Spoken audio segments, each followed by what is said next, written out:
Bwana kakutane na hoja yake katika jina la Yesu. Nimeomba na kuamini, na mtu anasema amen. Amen. Haleluya. Bwana Yesu asifiwe. Basi kwanza kabisa nataka niseme ya kwamba tunalo jukumu sisi kama watu wa Mungu kuhakikisha ya kwamba kila tunalolifanya, lolote lile tunalolifanya, tuweze kulifanya kwa utukufu wake Mwenyezi Mungu. Tunasoma kitabu kile ambacho ni kitabu kile cha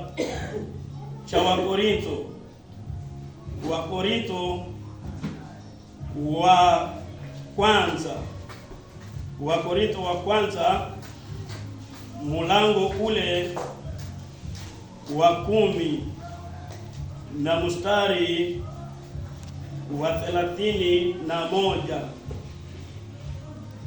anasema hivi: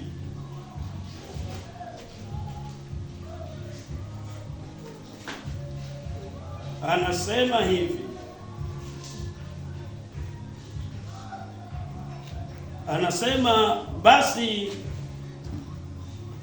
mulapo au munywapo, fanyeni yote kwa utukufu wa Mungu. Basi mulapo au munywapo, fanyeni yote kwa utukufu wa Mungu. Biblia inaposema basi mulapo au munywapo, nafikiria kwenye hicho kifungu hapo kilikuwa kinaongea habari ya chakula, ya kwamba kuna watu ambao walikuwa wanahukumiana kwa sababu ya chakula. Kuna wale ambao walikuwa wanasema ya kwamba si vizuri kula chakula hiki, ama wengine wanasema ukila chakula hiki ndio bora zaidi. Yaani ikawa mjadala na chakula. Yaani kuna wale ambao wanakataza watu wakule vyakula fulani, wanasema ya kwamba vyakula hivi havifai kuliwa, na kuna wale wengine wanasema vyakula vyote ni halali kuvikula.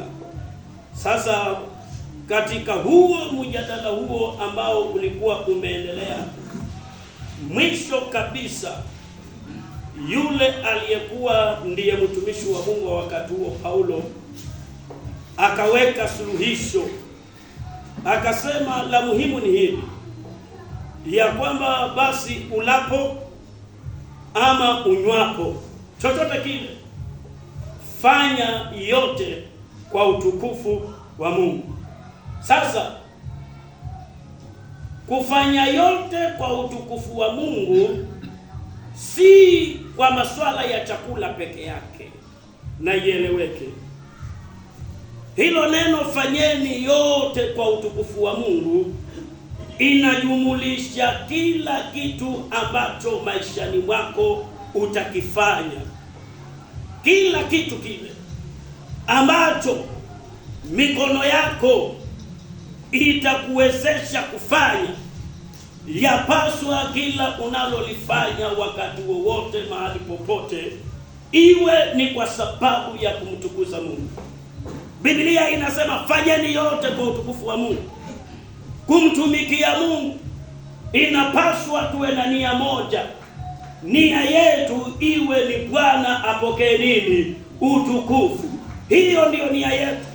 Kila unalolifanya, iwe ni kuimba, iwe ni kutumika, iwe ni kazini, iwe lolote lile unalolifanya, Biblia inatuhimiza ya kwamba kila tunachokifanya maishani mwetu kikawe ni chenye kumtukuza Mungu.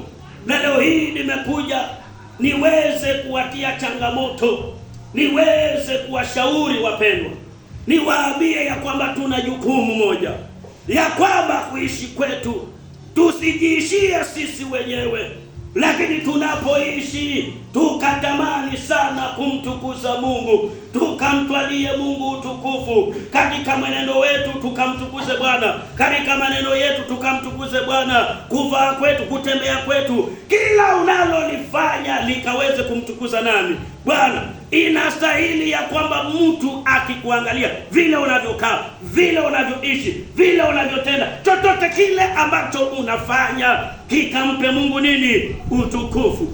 Hatufanyi chochote kwa sababu ya kujitwalia sifa. Kuna mtu kwenye Biblia ambaye Mungu alimuua mara moja tu hivi na akakufa kwa sababu hakumpatia Mungu utukufu, naye anaitwa Herode. Herode, kuna wakati watu walimshangilia kwa sababu amefanya uamuzi, na wakamshangilia mpaka wakasema ya kwamba yale maneno umeyanena kama Mungu, hata si mwanadamu. Na yeye naye akachukua hiyo sifa akaiweka moyoni mwake, wakati alipoambiwa ya kwamba hayo maneno umeyanena kama Mungu, yani si wewe umenena kama Mungu. Hiyo sifa ikamwingia moyoni mwake, hakumtukuza Mungu kwa lile, yeye akaichukua ile sifa kuifanya kuwa yake na akaikubali. Biblia inasema kwamba malaika wa Mungu alimchapa mara hiyo, huyu Herode akakufa mara moja, na mara hiyo akaliwa na mabuu. Ile inasema chango ikamkula. Ni kwa nini ilikuwa hivyo? Kwa sababu alikataa kumtukuza Mungu. Alitaka kujitwalia sifa, alitaka kujipatia utukufu. Na hiyo ni onyo. Mwingine ambaye alitaka kujitwalia sifa baada ya kufaulu katika uongozi ni mtu anaitwa Nebukadneza. Nebukadneza baada ya kufaulu kujenga Babiloni, na Babiloni ikawa imenawiri, Babiloni ina chakula cha kutosha, ametengeneza ukuta kiasi cha kwamba hata gari lake lilikuwa linaweza likatembea juu ya ukuta, yani ni ukuta lakini hata ni barabara, akiuzunguka huko juu kwa juu, akiangalia mji, na kila kitu kikawa kiko shwari Babiloni. Kukawa kuna ulinzi wa kutosha, chakula walichonacho kilikuwa ni kingi Babiloni. Huyu mtu anayeitwa Nebukadneza siku moja akasimama akajipiga kifua, akasema, angalia vile mji umejengeka. Hii yote ni kazi yangu, hii yote ni mimi, hii yote, yani akajitukuza kwa sababu ya yale mafanikio ambayo yalikuwa yametendeka. Hakumpatia Mungu utukufu. Mungu akamwambia, mjinga wewe, sasa kuanzia sasa akili yako imefanywa pamoja na wanyama, nawe utakula nyasi kwa muda wa miaka 7 mpaka utakaporudiwa na fahamu zako kamili, umtukuze Bwana ndio urudi. Na Biblia inasema kuanzia wakati ule akili ya Nebukadneza ikageuzwa, ikawa kama mnyama, na akaacha ikulu, akaacha palace, akawa ni mnyama asieleweka. Ng'ombe si ng'ombe, umbwa si umbwa. Hata wanyama wengine wakimwona wanamshangaa, huyu mnyama huyu alitoka wapi? Maana ana nywele na hana mkia. Manyoya ukiangalia sura ni ya mtu. Akafunikwa. Na Biblia inasema kwa muda wa miaka 7 huyu mfalme alikula nyasi.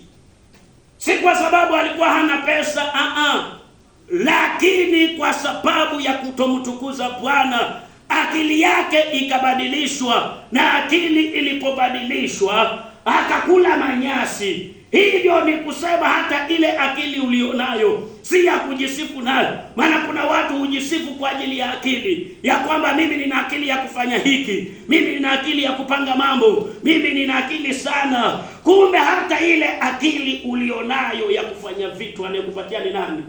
Ni Mungu. Kama umefaulu kufanya chochote na kikawa bora, leo nimekuja niwaambie, wakati unapofanikiwa usijipige kifua, mupatie Mungu utukufu, kwa sababu Biblia inasema wazi katika kitabu cha Yakobo 4:7 ya kwamba yeye huwashusha wale wenye kiburi, lakini huwainua wanyenyekevu. Bwana Yesu asifiwe. Amen. Huwashusha wale ambao wanajiona, wale ambao wanajisikia wale wanaona ni kila kitu. Biblia inasema kwamba huwashusha watu kama wale, lakini huwakweza wale walio wanyenyekevu.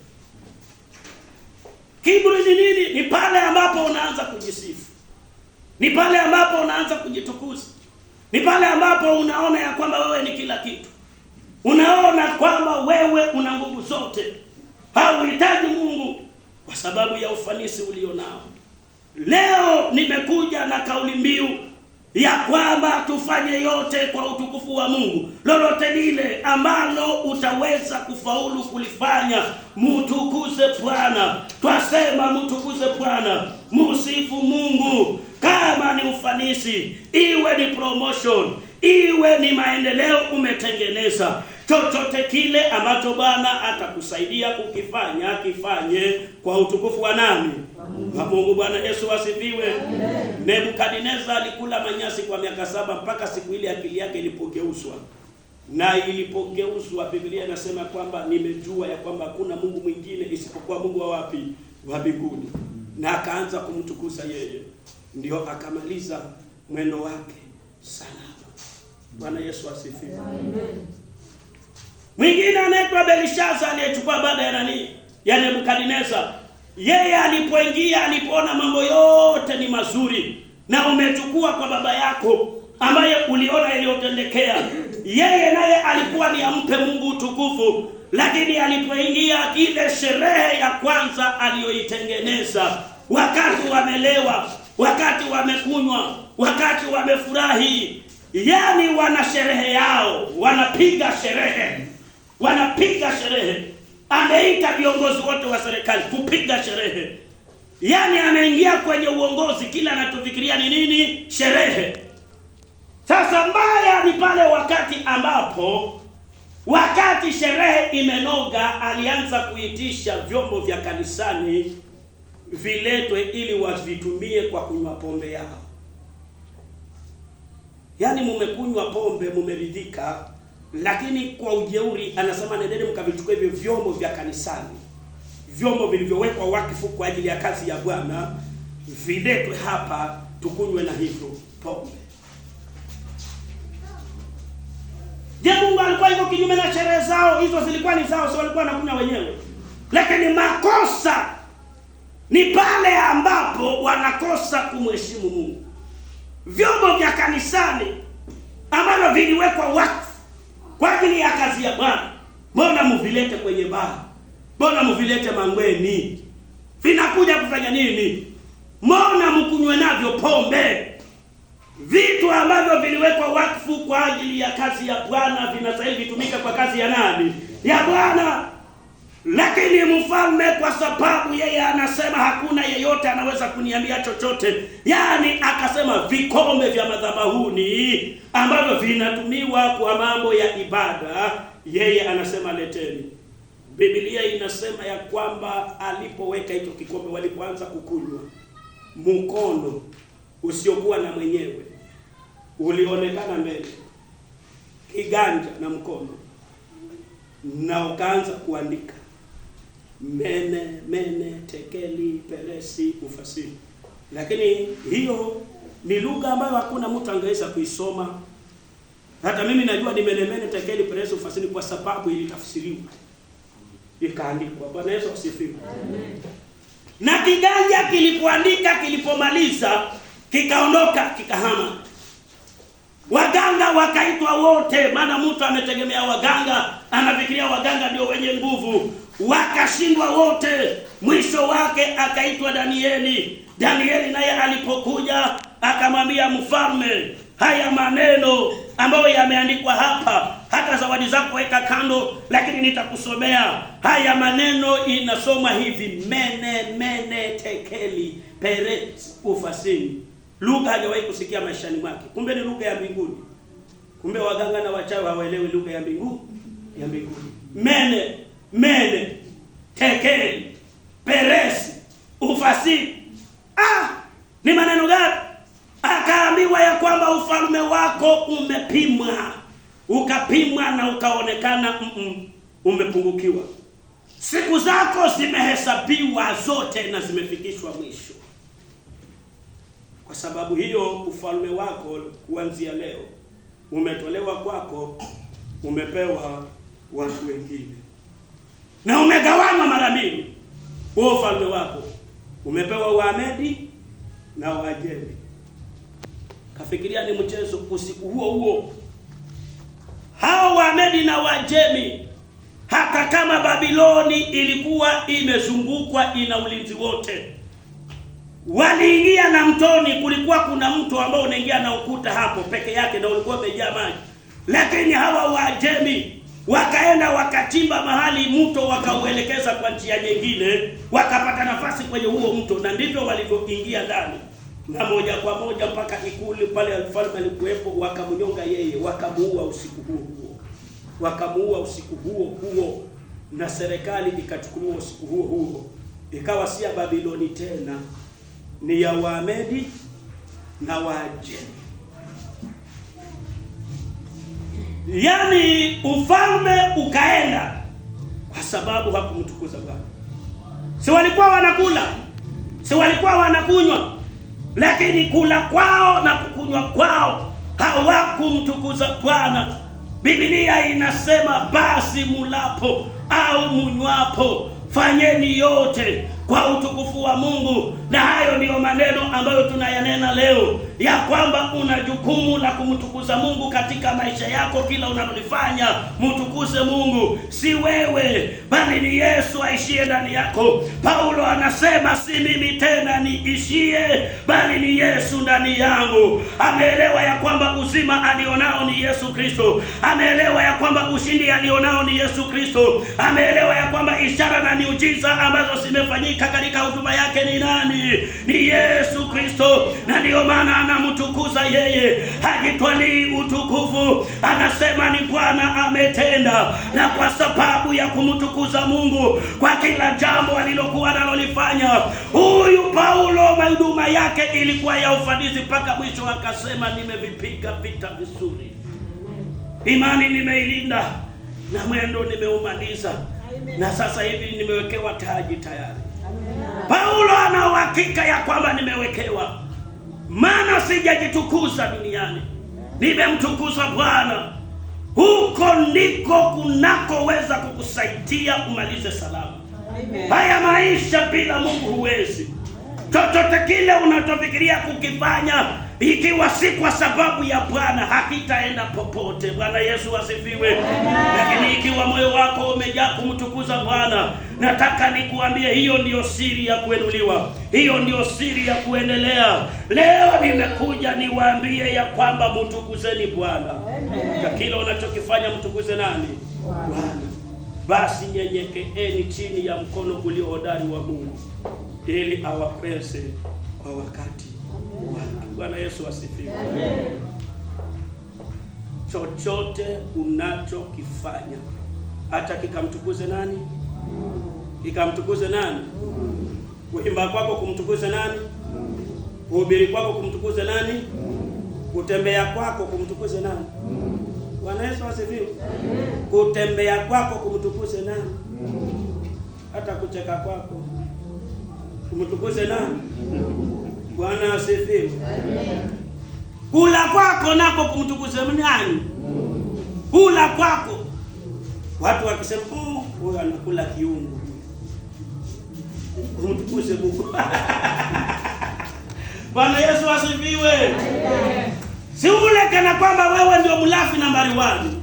By the way, Biblia inasema walafi hawataiona mbingu. Bwana Yesu asifiwe.